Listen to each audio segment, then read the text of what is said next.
What's going on, guys? Welcome back. We're back. It's here. Riverdale. It's back. 13 more episodes, and we are so freaking amped. I got Sam D. I got Frank Moran in the house. We're going to talk to you about what's going on in the Riverdale community. Southside High's closed. What the hell? Let's talk about the episode. I'll see you guys in a second. You're tuning into the destination for TV superfan discussion, AFTERBUZZ TV. And now, let the buzz begin.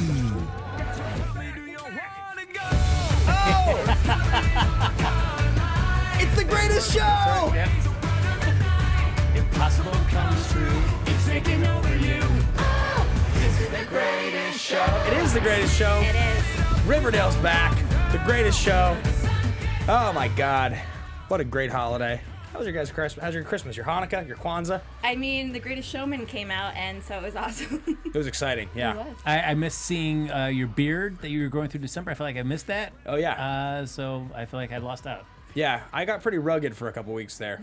Yeah, the year ended on a sad note for me because Instagram of told that. the story. I've missed you, weirdos. I have. Yeah, this is really exciting to be back. We have 13 more episodes of Riverdale to cover here on AfterBuzz TV. This is the official after show on AfterBuzz for Riverdale, and we are so excited. I had a good New Year's. Amped? Yeah, we're amped. We're amped. I thought I was going to build up to Hey, it. I you got know? you. It's been a few weeks. That's right. I saw The Greatest Showman. I don't know if you guys could tell by the... Did you Yeah. see The Greatest Showman also? Yes, I've seen it twice. Did you love it? I loved it as much as I love The Vampire Diaries. Oh boy. Right. Yeah. Frank, barring paper-thin characters and forgettable films, did you enjoy the music? Thank you. Yes. Music, yes. Story, no. Yes. It's almost as if I knew your opinion before asking the question. I loved it. I had a great time. I can't wait to watch it again. I hate musicals, but I loved La La Land and Greatest Showman 2 years in a row. Greatest Showman, way better than La La Land. I would agree. I think. Oh, okay, there that is. That's So good. we are going to talk Riverdale with you guys Of in a course. second. But true story, last week I was doing the carpet premiere for Counterpart on Stars, the new J.K. Simmons show, which is, by the way, That looks awesome. the pilot was amazing, and he cool. was great. But nonetheless, I talked to Jordan Horowitz, who is the producer of La La Land, and I bit about Greatest Showman because obviously it's the same writers, and I got to relive the moment with him. The La La Land wins. Wait! Moonlight won the Oscar, and he like told me the story, and I was like, I'm so sorry for asking, but I just have to, and it was great. So that was Check it my out. Oh, nice. that was my highlight this last week. Anyway, let's talk a little bit more about Riverdale. So we're here. We've got a jungle of blackboards. Blackboard Jungle. Blackboard Jungle. Blackboard Jungle. That's what the episode's called. And you know the drama just continues. I had forgotten that Archie kissed Betty. It's been Really? yeah. I mean, I know I it's didn't. yeah. I rewatched Doesn't it again surprise me. today and probably again over the holidays. But you know, when we rewatch things, me Yeah. specifically, but everybody, like you pick up on a lot of other things. Sure. I think especially with this show, I've said it before. And if you watch that episode again, we were very underwhelmed. Yes. I know I was. But if you watch it again, there are just very clear hints and signs of things. So I would suggest doing that. It's probably better the second time around. I would say for a first episode back after a break, I found this episode to be a bit of a letdown. What did you guys think? I loved it. Okay. Sorry, you haven't. Oh no. I felt like it was just a very much we're setting the plates. Yeah, it's a hard. I mean, I did realize that while watching. I was thinking to myself, like, there's slivers of so many stories here, but you can't give us that much for the first one back because now the Black Hood's gone. You have to start the whole. Or Well, is he? Yeah, sure, but I mean that storyline is on hold at least for now. I mean, the only thing, first of all, I think anybody that actually thinks the Black Hood story is over or is on hold, no offense, is kind of dumb. I mean, I think if we get a Black Hood reveal, it'll be like a bait and switch with like the episode, the second to last episode of the season. It'll be like, oh wait, and then actually we were wrong. I don't think we're really gonna get like another full or another half season of Black Hood drama. I think it's all connected. Yeah. It might not be Black Hood drama. Sure. Hashtag Black Hood drama. That's what like girls in high school are going to be calling their really nasty fights. Black Hood drama. Hashtag Black Hood drama. Hashtag Black Hood drama. I feel like the challenge on a show like this is where you've got so many multiple storylines going on, and you want to try to have them kind of come together, almost like a Seinfeld episode by the end. Yeah. That you that everyone's being told at their appropriate pace. That you're not feeling like Sure. some stories are getting dragged out because they need to reach the same ending point as the other stories. Certainly. I do want to, before we get fully immersed in the world, the Riverdale world of Riverdale High, I want to remind everybody you guys can follow along in the conversation. If you'd like, you can find me personally at Ben Bateman Media. Sam, where can the folks find you? Sam D43 Twitter and Instagram, and I am in the live chat trying to creep up with you guys. I'm trying to creep up with you guys in the creepy live chat. No, but we will give you lots of shout outs. Got to creep on this one. Always Frank, be where can creeping. I find you? Yeah, I'll be creeping on the Twitters and the Instagrams at Happy Go Jackie. Excellent. So yeah, that's kind of where we get back into things. I didn't dislike it. It just felt some episodes of the show to me are like just dynamite. I like walk away from it. I'm just so excited. There was one moment in particular that I really loved, and it was when the serpents all show up to, well, the 6 of them that show up. And like Veronica's like, I'm gonna be on your committee and helping you out. And then like Cheryl enters and the music gets all wild. And like I was like, oh my god, That like was the one Grease. fist pump moment. That I saw that one fist bump for that. that was a good fist pump. I mean, Enjoyed this that show one. has given so many shout outs to Grease. And Yeah, in of a course. way that, like, there was a very specific one a few episodes ago, but even that moment to me was, like, very Grease-esque. Yeah, I mean, it's funny that Grease is such like a template for what we get in terms of like sort of this high school drama things, and it's been like that for so many years. It's almost like Grease is the most timeless inspiration for like teenage and high school content we'll ever get. It is the word. Yeah, Grease is the word. That's right. What a great soundtrack. There you go. The main, the theme song was on the radio the other day, and Roxy was like, who does the song? And I like didn't know. And do you guys know who does the theme song to Grease? Is the Like Bee Gees? John Travolta. That's exactly what I guessed. I guessed the Bee Gees. No, I don't remember anymore. But you'd hear it and you'd be like, oh, I knew that. But I totally guessed the Bee Gees. It was the exact same thing I guessed. I just want to give a shout out to Billie Jean Girl 24. She said, let's leave all the creeping to Betty and her creepy brother. Yeah, seriously. He was real creepy. We'll get there. The one other fist bump moment that I thought I would get was as we announced that the South Side is going to be joining Riverdale. We cut to Reggie in the gym shooting hoops, shirtless. It's a little sweat on his brow. You got like a brief flash of his abdominals, but like Yes. it was really quick. And then you mostly kind of got like a pecs and up. Well, Next just time. go to his Instagram, guys, okay, if you need more of that. Does he do a lot of shirtless? Yes, he does. Oh, he does? Oh, good. Oh, what's that again? Let me get a follow on I'll that give real it to you quick. after the show. Thanks. I like the new Reggie. To be honest with you, I didn't mind Ross Butler. I thought he was fine. I prefer the new Reggie. Well, I feel like we get to see more of this Reggie than we did. I mean, I feel like we can't really. Do you think he's prettier? I think Ross Butler felt like more of a jock. This Reggie feels like he's pretty clearly an underwear model, but he's like in Riverdale and he's supposed to be a jock. He's like, I don't shower, but I do shower. Right. Like, I think they're both extremely, insanely, very good looking. Sure, But yeah. I felt tricked by the Reggie character because we always know that he's a little bit of a villain-esque. He's a bro. He's a total bro. Yeah, but But like, not in the best way. yeah, not in the best way. But I was falling for his tricks, like I always do with those bros. But this episode, I was like, damn, Sam, Right. better judgment. Better judgment, Sam. So I think probably the place to start is that we find out that Southside High closes, and so we get all the serpents over to Riverdale High, the important ones anyway. What was it? Like an infestation of like. I think it was chemical like infestation from the meth being made in the basement. Oh, and that was okay. One of my favorite lines of the episode was when Jughead was talking to FP, and where is it? So he said, "Oh God, I wrote it down. Is It it- was something about like they weren't doing meth. It was just jingle jangle." That's Right. I like that one. My other favorite FP Jughead moment was when he's just like, a serpent never, what's he say? Like a serpent never loses its skin Never or something? sheds its skin. Never sheds its skin. And he's like, I know the rules, boy. Yes. I created them. I was like, I got to find a time to, use that on one of you guys during the show. Now I've burned it. So, so they go to Southside High and obviously there's, sparks fly and people aren't happy about it. Now, I don't really get Tony Topaz as a character. I'm like beginning to find, I sort of scratch my head because she got like an irrelevant arc for a second there when she first showed up. And she was like a love interest for Jughead. And there's the moment where she stays over, but they just like make out or whatever. And that's it. But basically other than that, she's just this kind of like tertiary, like I know. primary cast member who doesn't do anything. Well, she kind of falls into like the Kevin kind of No, role. she doesn't. Kevin's had storylines. Like he has a relationship with his dad. He matters. Like Josie, same. She has done nothing aside from like 2 episodes of Jughead where she kind of mattered.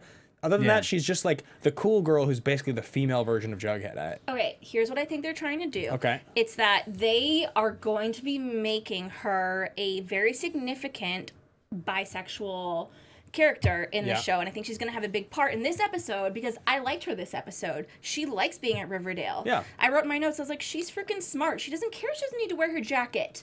She has all this technology, this amazing school that she wants an education. Yeah. That's so cool. So I think that the writers are kind of putting her in there like that. First introduce us to her, show that she's bisexual, and then show us she really has a purpose. She like is a good person, wants an education, and then they're gonna like loop her into a very important storyline elsewhere. I think they're just trying to get us to like her. You could be totally right. I don't dislike her. I just am surprised. It feels like she's been around long enough now and she's in enough episodes that she feels like she's like almost a lead at this point. She's like a recurring. Yeah. You'd expect her to kind of be a little bit more in the forefront. I just would have expected a Tony Topaz episode by now. So Like, Rexy Day says Cheryl plus Tony, it's going to happen. I've said this before, and I know they are friends in real life. That's not why we're saying this. Yeah.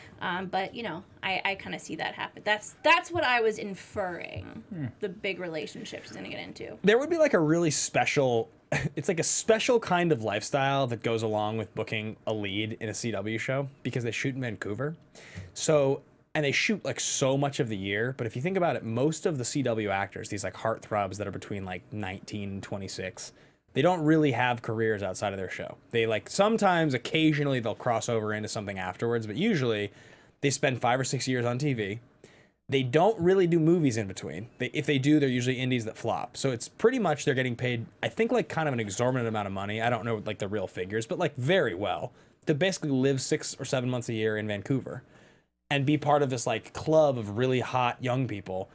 And that's like their whole life. And that's going to be like a portion of their 20s is that. And I just think about what would that really be like once you get past being around beautiful people, being on TV, being famous, having a big popular Twitter. What's your life like? You like live on set in Vancouver all the time. Like an adult summer camp, but with really nice accommodations. Is that, I've thought about that before.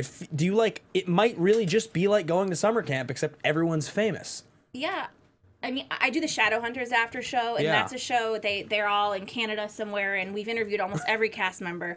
And they came in at first, and we're like, we just met. They had 13 episodes first season, Yeah. and then now they're just like 20 episodes a season. And they're like, it is literally adult summer camp. You make friends right away, best friends, and it's really freaking fun. You miss your home sometimes, but like you make best friends with everyone.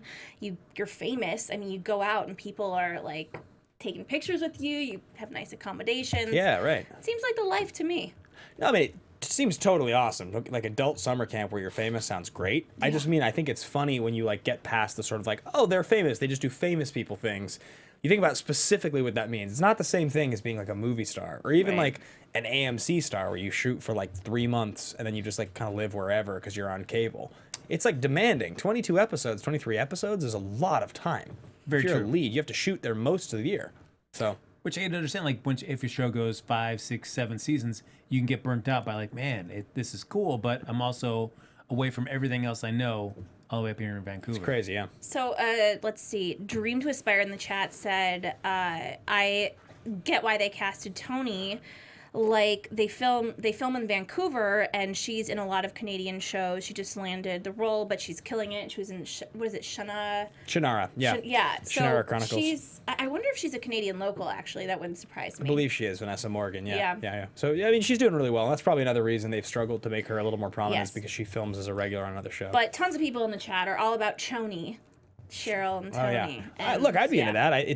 It's like she's kind of edgy. She's from the South Side. Cheryl's kind of crazy. Let's talk about Cheryl's life a little bit. What's going on with her? So, her mom is like the Bordello thing. She's like basically has gentleman callers at the house. Is what it seems like is going on. I'm kind of like good for her. Well, I mean, Cheryl Kind of? set fire to the place, kind of pushed her mom, and now she's kind of reaping what she sowed. She was like, "You need to sleep with someone to get money," and her mom was like, "I'll start with the Christmas tree guy." And Yeah. pretty much from there, it's like can only go up. Yeah. Can only go up. I That's can't true. imagine the Christmas tree guy is wealthy, and he didn't seem like a catch. No. So She's like, well, I'm good at this. Thank you for introducing me to my calling daughter. oh my God, right?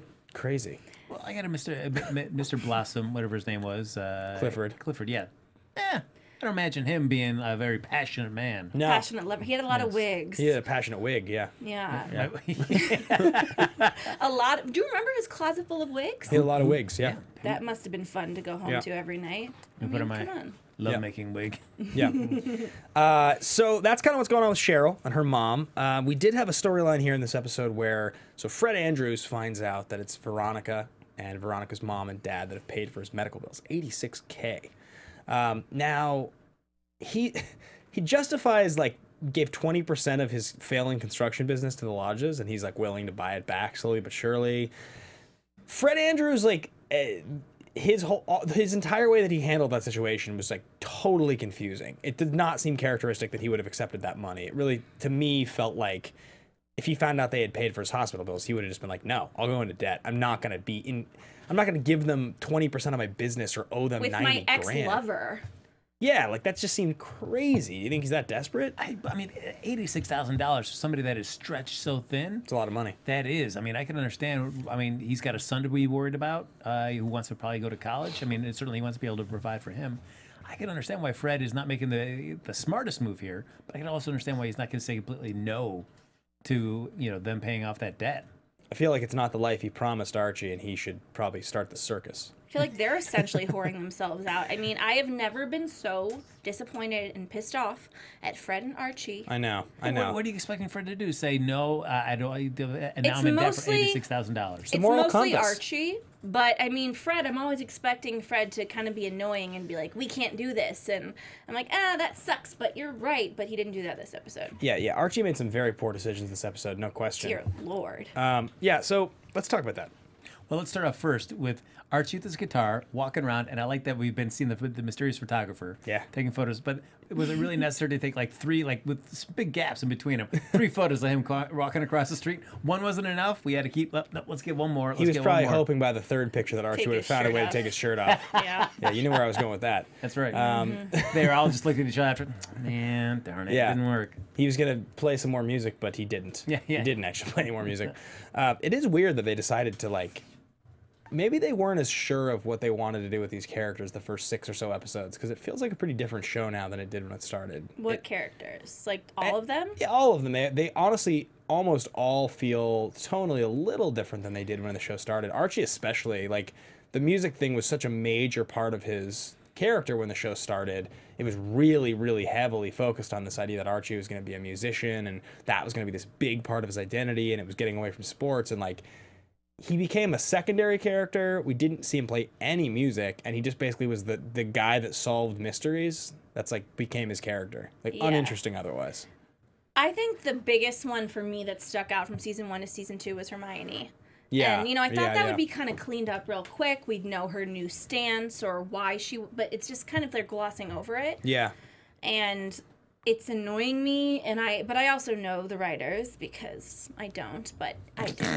And I know they're going to loop it back around for crazies like me that are just waiting for full circle storylines. Sure. But I feel like when you're leaning towards something that is either a mystery to be solved or something to be a secret to be uncovered, that it's going to lean more towards a Betty or a Jughead who are already kind of more in an investigative kind of mode, Right. where you get to see them kind of doing their normal day-to-day stuff, kind of fits in more with those types of storylines.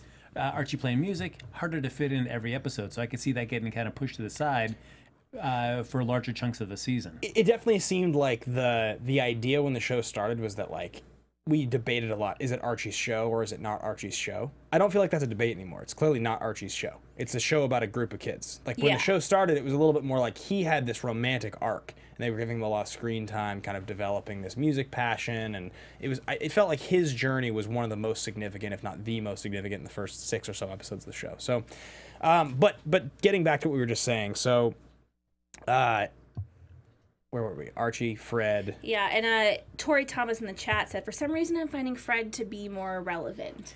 I'm bummed, and that's always a worry when you have a show like this with heavily focused on the kids, and you have parents as well. Especially with well-known actors. Because Fred and FP were some of the most interesting characters. Yeah, I feel like the parents are equally interesting, and they're not giving as much screen time. I feel like there's a choice when a character on a show could die or they live. And, interesting, Fred lived, which I think it was 50-50 whether we really thought he was going to live or not, because if he didn't, it would have put Archie into a whole new trajectory, turned him into a new character. But he lived, which we're happy about. But I'm also seeing, like, okay, well, why did he live? Like, what is he doing? What's his purpose if he lived and is not really doing anything? Would it have been more significant if he died? I don't think you can. If they had killed Fred at the end of season 1, I think that would have been a big problem for the show. I just think if you make Archie effectively parentless, like Molly Ringwald has to become a significant part of the show and come back, and then now it's like the single mom thing, and I don't know what they would have done. It just feels like the show would have spun off. Archie would have been a really, really hard character to match any of the essence of that comic book Archie. He would have become this complete dark, yeah. weird, like he's not an orphan. He just would have. I don't think it could have worked. But it is a dark thing that happened. It would be tough to recover from. Yeah, exactly. Super dark. I mean, just seeing the fact that Fred was shot and it was life or death, we just saw how that was tough with Archie for a little while. It even would have made the Black Hood stuff in season 2, like, uncomfortably upsetting. Yeah. Like, it would have been like you killed this loved character. You killed Archie's dad. I feel like Archie would have gone full crazy. I guess kind of did all that, but Yeah. But I feel like, but I agree. Like Fred was so much more involved with Archie's life in the first season. I found myself saying in season 1, Fred will know what to do. He always does. I never would feel like I would say that this season. He doesn't feel like he's interesting or involved enough to know what to do. Yeah, I mean, it's like his character lived, but he's not the same character. Nah, it's like the Black Hood killed some of his soul. Yeah. But like, when was the last time we saw like an adult scene, just focus solely on them? We saw a lot of Fred and Hermione for season 1. And now since Hiram came in the picture, at least they're all supposed to be kind of involved with each other. We never see anything. I really liked some of the stuff with FP and Fred in the last season, but I also like where they started to push us towards the mid-season finale with Madgen and with Alice Skeet. and yes. Yeah, with Alice and Alice FP. and I think FP. that was great. So we're jumping around a little bit here, but I do want to talk about some of these serpents because we were introduced to a new character named Fangs, who I think we had seen around, but he got some screen time this time. Fogarty, Yeah. real handsome guy. He knew Joaquin. That's right. Talked to Kevin a little bit. There was some looks, right? Absolutely. Yeah. You know where that's going. Yeah. For sure. They totally have chemistry. I even think maybe more than Kevin and Joaquin did, just by that small conversation. Just from that look. No, seriously. No, I feel like it's going to happen. We know. Yeah. Can the name be as good as Joaquev? I don't think you tell somebody like, oh yeah, he talked a lot about you, unless you're just like, yeah, and I liked what he was talking about. Yeah, Kevin, Kangs. Nope. Kangs. Fogev, Keverty. Caverty, maybe. Caverty. That's all right. Let us know, guys. Yep. Cogerty. All right, so that's kind of what's going on at the school. Now Tony Topaz and her boy, what's his name? Peanut? Not Peanut. The guy. Sweet Pea. Sweet Pea. That's the guy. They kind of have become de facto leads of this group. We've seen quite a bit of Sweet Pea, less aggressive at the high school than I was expecting he was going to be. He did try to start one fight. But then Jughead starts this club. He starts this dungeon. Basically, it's like a Dungeons and Dragons club. Sounded like, Yeah. It's so interesting to see like Jughead be like the lone holdout and still going into school wearing a serpent jacket, then telling FP afterwards, it's like, this is my home. I was like, really? I mean, I also thought like, you and Archie and Betty, I mean, at least had a solid friendship. So it was interesting to feel like that. I don't know. I just Jughead felt like a lone wolf. He kind of like, I didn't really get why he was the one that was so. Like, it's about his identity, obviously, right? So, like, he's trying to prove himself to his dad, and he's still caught between this idea of sort of the kid that he was and the kid that I think he feels like FP actually really inside wants him to be, even though FP outwardly is telling him something else. That's, I think, what this is really about, is, like, his relationship to FP now is sort of, on the surface, feels like it's one way, but I think in his heart, he feels like it's something else entirely. And he's trying to follow his heart. I guess I was a little bit annoyed by Jughead this episode. I mean, how long has it really been since he's left Riverdale High? Not very long. Maybe And like he'd spend a lot of time over there before he'd head back over to class. Yeah, but I mean, now he's back, and he should be like, listen, I have friends here. I'll show you the way. He should know them, like Tony does. She's like, who cares? We'll take off our jackets. Yeah. She's been a serpent way longer than he has. And he's so intent on, just acting like he hates Riverdale and all the authorities there. I don't get it. I mean, I guess I do get it. They were not nice to him. But still. Because I don't feel like FP wants him to be a serpent. He doesn't. He doesn't want him to get involved, especially when he did stuff with the lawyer. He doesn't want him getting involved to that world. Yeah, I guess he doesn't want him to be a serpent, but it's also like, FP still wears the jacket. He's still a serpent. He came back. I don't know. I do feel like there's just this thing that's going on the surface, and there's like really what's going on, which is like history and upbringing. And how could Jughead not look around and be like, I'm supposed to do this. I'm supposed to be in this life, even if I'm getting pushback from my dad. What my dad would do, he wouldn't listen. He would do his own. He would, he'd follow the code. True, but I also feel like it's almost like you want Jughead. FP, I think, would want Jughead to at least understand and love his father for who he is, and not judge him for being a serpent. But also, as a father, you want your son to be able to make better choices than what you made. Sure. All right, let's talk a bit about this this journey to New York that Archie takes. So he gets into a conversation with Cheryl. She blackmails him. She's like, I saw you kissing Betty. And Archie then, goes to get this check and shake down. Oh God, there's so much. We still have to cover the dinner conversation first. The FBI.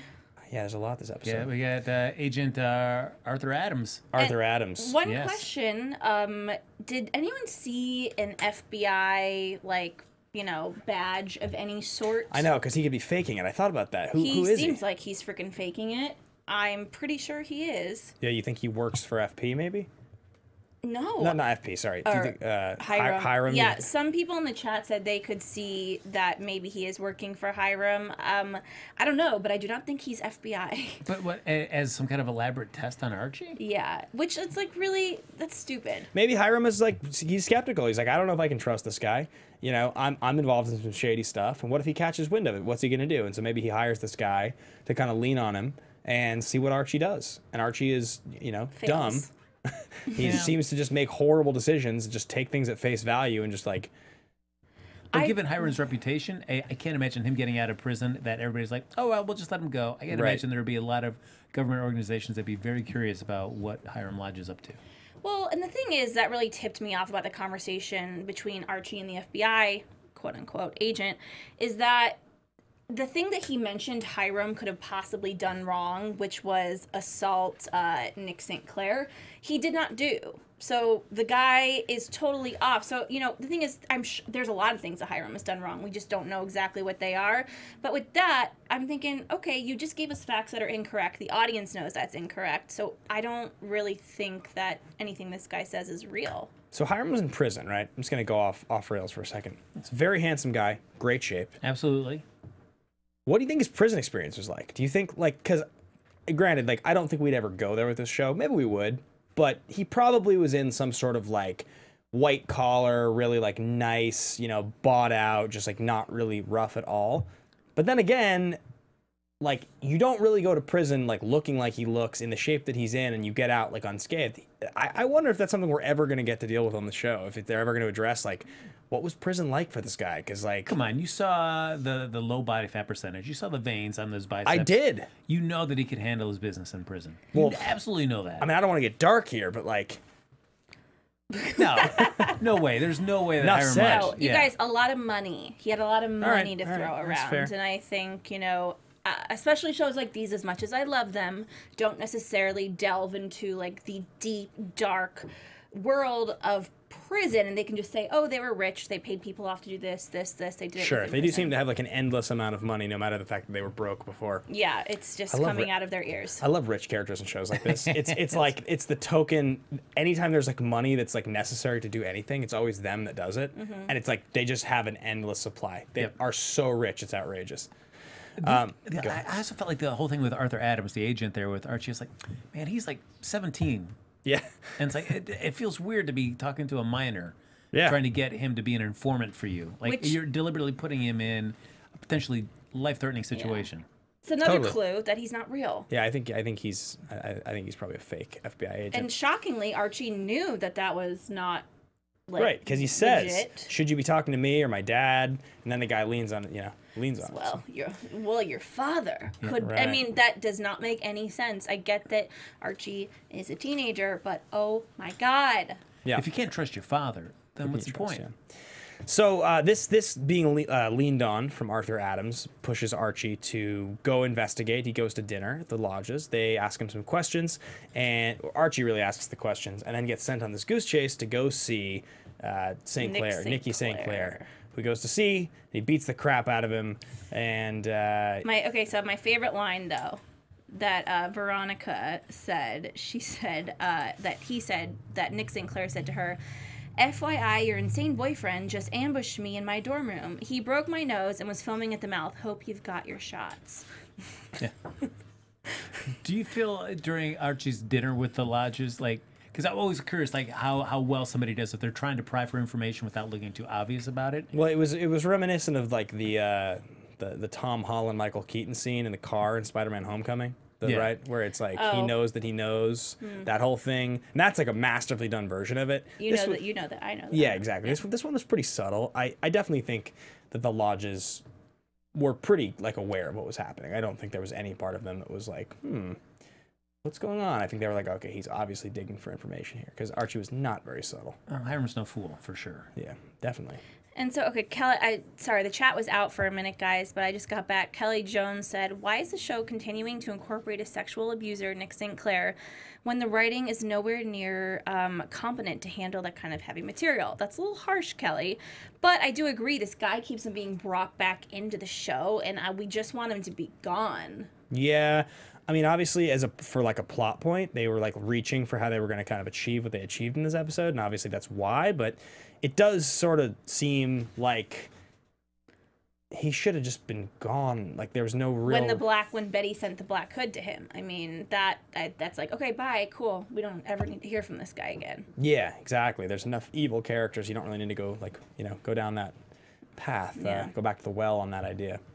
Because even like going there to get the money, like at the end of the day, that money didn't really change anything. I mean, Cheryl's mom just put it in her bra and said, I'm still doing my thing. Yeah, like what did it really do? It just like compromised Cheryl's ideals, made Archie look kind of crazy, like gave another scene to somewhat try to humanize this character who's like an abuser, who's gross. Yeah, I mean, Archie just can't control himself. What was he gonna do going there besides getting the check? I think he needed Cheryl to tell him to do something so he would make his trip worthy of just going there and wanting to beat the crap out of this guy for Veronica before he even got. Why trust Cheryl? I mean, it was kind of right, but he didn't do the same thing to Veronica he did to Cheryl. Yeah, Veronica didn't drink it. So let's talk about what happens when Archie gets back. He ends up having a conversation with Veronica in which he admits to kissing Betty. Veronica says, because you're being honest, I accept it, it's okay. What do we really think's going on there? Like, Veronica's, she's a lodge. She's smart. She definitely senses there's something wrong. She even says it's to Archie. I don't think she's really cool with it. I think she's definitely devastated. It's her best friend. Yeah. Something they agreed if there was something like that happened, they would tell each other. Yeah, so it does feel like that whole. I don't think we're gonna get Archie and Betty in like a committed relationship this season, but I'll bet you it starts to go there by the end of the season, and season 3 is an Archie Betty season. Absolutely. It's not gonna be. It's gonna be hard for Veronica to go to school and see a glance between Archie and Betty and not think like, uh-oh. Yeah. Right. What's going on? Is that something a little more than I should be worried about? She's always. And do you think how truthful with Veronica do you think Archie's being? Or do you think he clearly wasn't. I mean, he was saving that because he's not telling his mom telling Veronica, I'm trying to get info on your parents so I can help get them arrested. But I feel like it was smart, whether Archie intentionally or not was holding something back like that secret about kissing Betty, because he needed something to.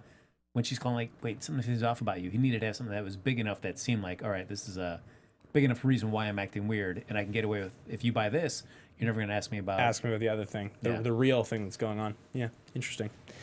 All right, so we got that storyline going on. Now, the other major story in this episode was Betty finds her long-lost brother, Chick. Actually properly named Charles Smith. He fulfills fantasies for people. That's right. He was getting the crap kicked out of him. I had a little problem with this because, like, they go to see him, and he's just like, I have a client, get out of here. And then she goes to see him, like, the next day or, like, later the same day, and he's getting, like, his arm cut open by, like, a huge dude with a knife. Yes. It was like, this is your life when you're alive? Like, we like, saved you? We, like, met you the day before we had to save you? I don't know. It seems weird, like, this is the first time this happened. I can't believe it's the first time it's happened. And maybe it's not. Maybe he's one of these characters that, like, if you were around him and we were following his story, he was always getting in trouble. He's always getting bones broken and cut open and, beaten up. And But it also seems weird, like, with Polly at the beginning of the episode, It was so interesting to just like that's how we're kind of leaving that. She's just well, just to backtrack a little bit to Polly for a second. Yeah. We've said this before, and when I rewatched the episode before this today, and Betty had a dream, like a Christmas dream, but Polly was there, and that dream that she had was very indicative that Polly was bad, and she might be the Black Hood, or she had evil intentions in that dream. And then we see her here in a real life scenario, and I mean, I don't even know if she was freaking pregnant. In my head, I'm like, was Polly ever actually pregnant? Yeah, it's a good point. It's a really good point. I mean, I think there's a couple things going on. First of all, Tierra Scalpa booked the Once Upon a Time gig and is a pretty major character on that show. Yeah. So I know she couldn't be in this show, and that's one of the biggest reasons I think she's not in as much as she would be otherwise. That storyline does feel like a little bit abandoned. It's like a sore thumb. I mean, come on. It's not right. It was like a very significant part of season 1.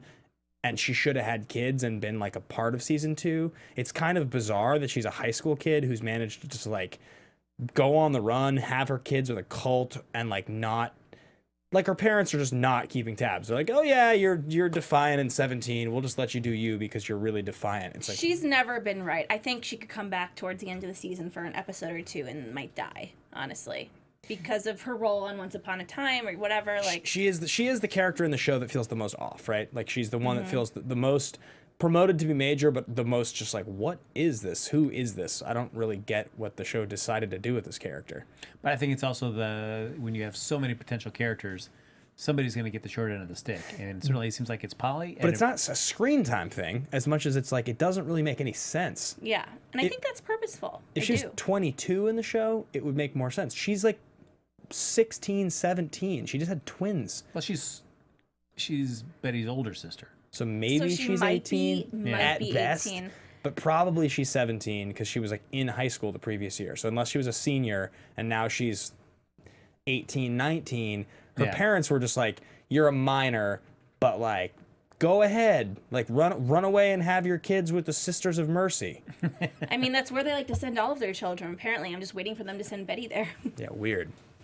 So I agree with you, Sam. I think we are going to probably see some fallout on that Polly situation. They're going to have to find a way to wrap it up, and it feels more ominous than it doesn't. So. Yeah. And can we talk about Juniper and Dagwood? Oh yeah, good names. Oh, I loved Betty's reaction. She goes, "What?" Yeah, what? Yeah. Yeah, I mean, listen, I do agree, though, with the chick situation. The way Alice just kind of, and the way her and, I forget her husband's name. Hal. The way they talked, it's Hal's son, correct? Or is it not confirmed to be Hal's son? I thought it was their son, maybe? I don't know. I mean, I know he wanted her to get rid of the baby. I don't know if that meant I that think was it's his. FP's. I think I've always thought he could be FP's son. That's interesting. But I do, from the beginning of the season, we knew this new character was coming. Everyone goes, that is going to be the Black Hood. And then they said, that's way too obvious. I'm kind of back there. You think it might be? I think he might be behind the Black Hood as well as Polly. And I think that Betty, and he's going to make Betty darker. And she's going to realize that the Black Hood was like her family all along. Sorry, that was a prediction. But, well, I mean, it ties back into when he's in the house, and and the Black Hood says, "Look in the mirror with my mask on." Right. Mm-hmm. Yeah. He looked crazy and creepy. It's probably a good time to actually get into predictions. Let's cue the music. And now, your AfterBuzz TV predictions. Predictions. I'm hoping, well, at least by next week's episode, that means we're going to get more of Josie. Because, I mean, it's already, episode 10? So we're almost halfway through the season. Yeah. Very little Josie this season. Josie and Kevin were supposed to be the big lead additions. And we got a little more Kevin. He had some good, he had one really good episode in the first half. Yeah. But, not as much. I mean, Josie was more forefront the first few episodes. I think there was a chunk of episodes, like 4 to 5, that were fantastic this season. Not that these episodes aren't good. Sorry, were you done with your prediction? Oh, no, you go. I just caressed Frank's arm, by the way. Very nice. I think that those characters will come back, but we're going to get into a dark time. Interesting. It's going to be not a lot of music, not a lot of fun events like we love. It's going to be some creepy-ass stuff. Particularly, I mean, God, his name is Chick. How much creepier and weirder can you get? I think there's going to be fallout from this Chick situation as it plays out in the next 2 or 3 episodes, and I think it's going to drive Hal and Alice apart, and I think that's when you're going to see Alice and FP hook up. I think it's like 2 to 3 episodes from now is when you're going to see their first, like, you know, she'll kick Hal out, or she'll see something, and she'll just call him and be like, "You up?"